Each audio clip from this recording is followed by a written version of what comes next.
Hey guys, welcome to the mid-year book tag. It's a little, I guess technically it's like slightly past mid-year, but like we're only like within the first week of I'm like, what day is it? The first week of July has passed, so it's totally fine. I think I did this literally a year ago, so it's fine. Mid-year book tag is basically in July for me. But anyways, I just wanted to revisit that because it's so fun to just kind of like look at some of the top things you've been reading or not liking. And yeah, so I saw it going around last year. So I decided let's make this a yearly tradition. Now, a lot of the books I have on this list I read on Kindle. I've really been in my Kindle reading era this year. And I love that for me because I've been buying less books because I don't have all this space. So yeah. But I do have a few in hand. But yeah, let's get started. Wait, I'm at like 43 books out of 75. A lot to go for me this year. So I've really been regimented, like trying to reach this. But honestly, after this year, I really think I'm gonna try the no like goal and just read because I really just do have a habit of reading because I love doing it. So I just don't want to put a number on it. I feel like having that number just stresses me out. And like obviously it's not that serious, like I cannot reach it.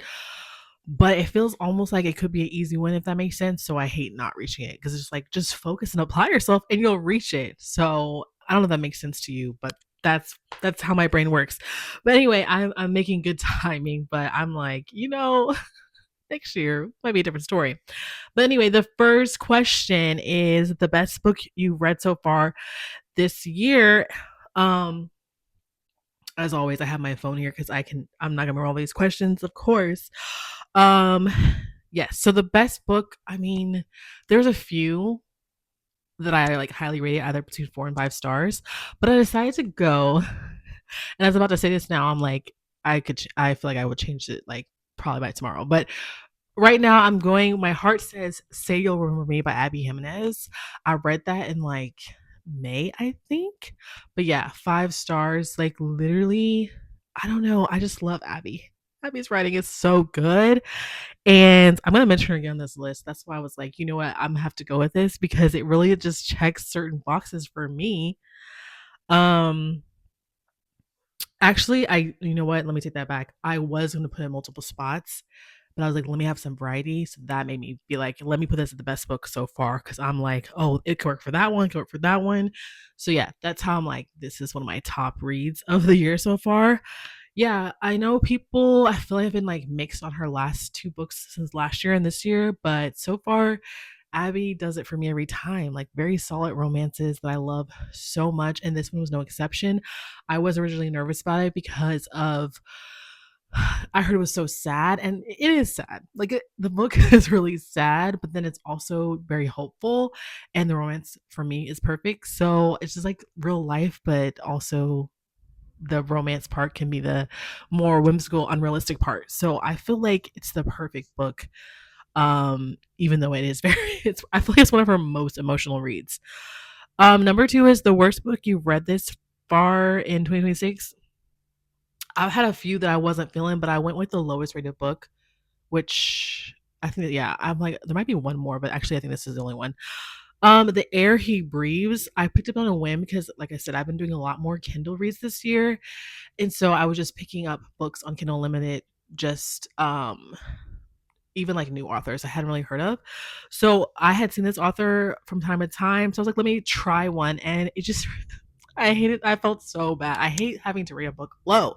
But I'm sorry if I'm just so annoyed and just like super upset reading this book. Like it's just absurd to me. And the characters are just terrible. I don't know. It makes you just rate the book low. I'm sorry. And I just didn't enjoy it. So yeah, this one honestly, I kind of just like blanked it from my mind because it's kind of unforgettable to me personally.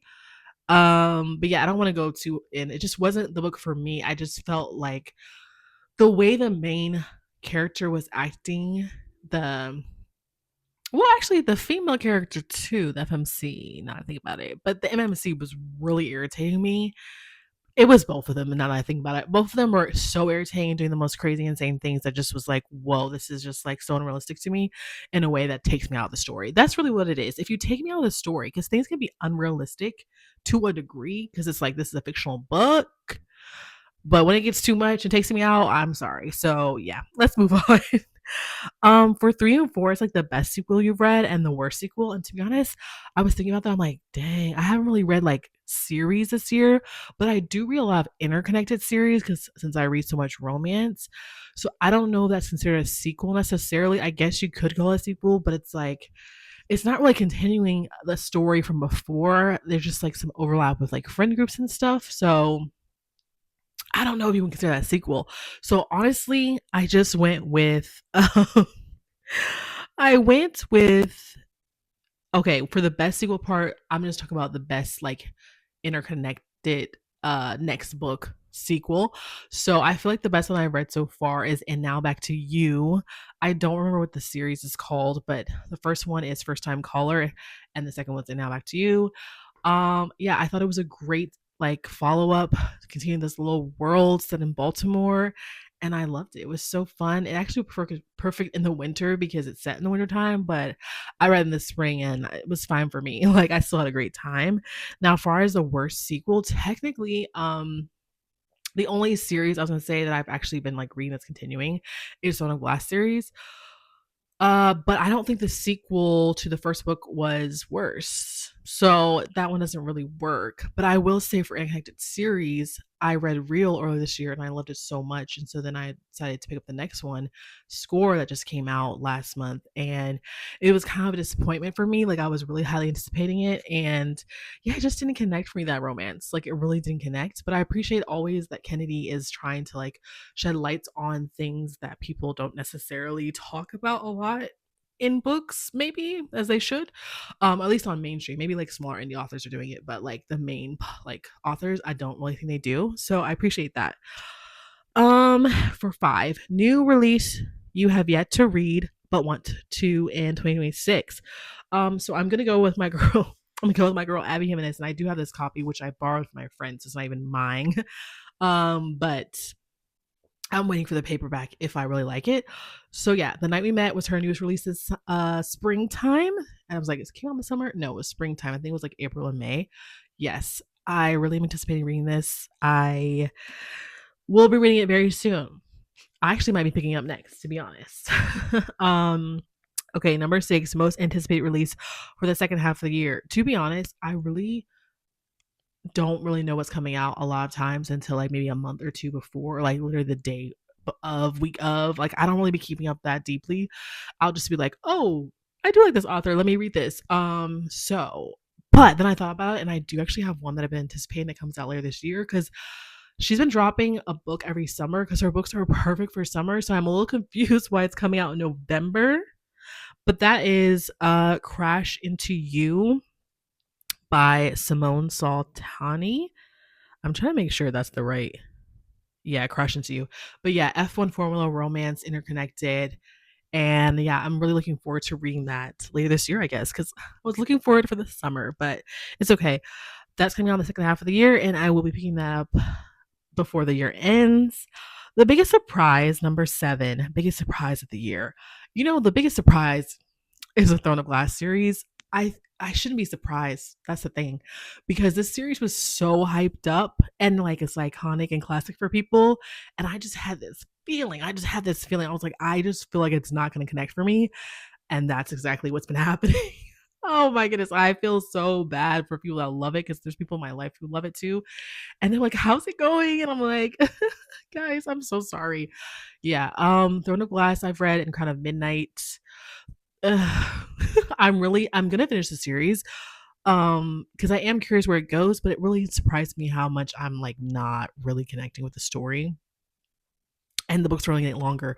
So yeah, this is gonna be interesting how long this will take me to finish. I really want to finish by the end of the year though, so I will be picking up the next one very soon because yeah, it's like 8 books I think in the series. But yeah, I was surprised how much I did not like or have not been enjoying, I should say. I don't like hate it, but I just am not enjoying it the way that I thought I would. Like it's just not connecting for me. And it really is just the writing style. I think I just don't like her writing style and the third person just no. I don't like it, but the story itself it's fine. So that's the problem. It just keeps taking me out the writing. Um Number 8, favorite new author. To be honest, I don't know if I have a favorite new author. I was trying to think of something and I'm like looking at my bookshelf, like, what book have I read this year that well, honestly I should be looking at my Kindle too because that's where a lot of my books I have been reading this year, but I don't know if I really have a favorite new author, not gonna lie. I just, I've read a lot of the people that I've already read before, and I have read some new ones, but they have not really been like hitting it for me. And also, if I've only read one, I don't want to be like, you're my new favorite author because what if the second book I read and I don't like it? Because I was about to say Catherine Center was the first time I read one of her books this year and I loved it. But I'm like, what if her next book that I read I don't like? So I'm going to not pick one for that person yet. It's okay. Number 9 is New Fiction Crush, and I'm gonna go back to what I was talking about before, and now back to you. I absolutely love, love, love, love Jackson. Okay, he's nerdy. He just talks about the weather like he's obsessed with it, but he's like so sweet, and he takes care of his younger sisters because his mom is kind of like not the best, so he's been taking care of them, and he's just like the best. Like he's a little chaotic. I don't know. I would say a close runner up is Yo, I lost his name from Say You'll Remember Me, one of my top books. Wow, guys. I hate when that happens to me and I draw a blank. Hold on. I really want his name because, like, that's really irritating me because I almost did pick him because he was just doing everything to be with her. And it was just for me. Um, let's see. Wait a second. Oh, it's Xavier. Okay, why did I thought his name was something else? Okay, so Xavier is his name. Yeah, I almost picked him because he worked so hard and he was like dealing with so much childhood trauma, but like he became successful by working hard. And then like when he met the girl, like he was doing everything to be with her despite the circumstances. Like he was literally the best. But I'm gonna go with Jackson because I literally was obsessed with him. A book that made you cry, number 10. Guys, this book is about to come out the end of this month. You got to pick it up, the good parts, if you want to cry, because that book had me emotional in my feels. It was so much like pressure, like it's so intense. Oh my goodness. But yeah, that book really just took me out. It's it's so much. Even I said Say You'll Remember Me is sad, but no, like this is like on a whole other level. So when I tell you if you don't want to cry, please don't read this, but also read it because it's so good. I believe it's a debut author as well, but yeah, it's about a guy trying to get back his love of his life, and she took a pill to forget her life. So, there's a lot of questions among like I guess like the moral implications of that and also like the love story part and also how they got to this point. It's just so much. And I just yeah, it's really more like a literary fiction with a hint of romance. It's not really really about a romance. So yeah, it's so good though. Number 11 is a book that made you happy, and that would be well, there's a couple, but I decided to go with The Bodyguard by Catherine Center. First time reading one of her books, and yeah, I gave it that 5 stars, like because I just had such a great time. I think it's because the plot was absurd. This girl being a bodyguard to a celebrity, like please, it just was so comical. I could see it as like a movie, and it makes sense because like it literally is about to be a movie coming out later this year. So yeah, I had a great time. It was making me happy. It was a great read. I enjoyed it so much and can't wait to see the adaptation. Number 12 is the most beautiful book you've bought so far. Now, I've been buying less books this year, which is so great. And also, I get a one book a month from the Book of the Month subscription. So they do have some great covers, but I feel like having that Book of the Month takes away from it, if that makes sense. But anyway, I would say I have two, and one I have is the Summer Girlfriend. I just love this cover. It's just so beautiful on the lake, or I said the lake. It's an ocean. They're at a beach, but yeah, they're on the beach, and I just love this cover. It's so cute and pretty with the like it's a sunset. And then I recently also just bought Starside by Alex Astor because I thought the cover looked cool and the spray edges. So Yeah, those are the 2 books that I would say are the best covers that I bought so far this year. And then last but not least, the final question is, what do you wanna read by the end of the year?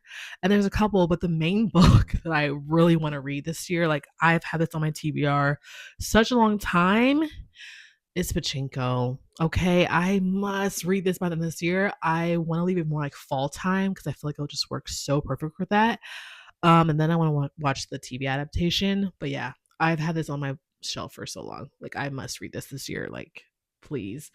But yeah, that's my mid-year book tag. If you guys want to do it, let me know in the comments if you did it, and I'll watch yours. And yeah, I'll see you guys in the next video.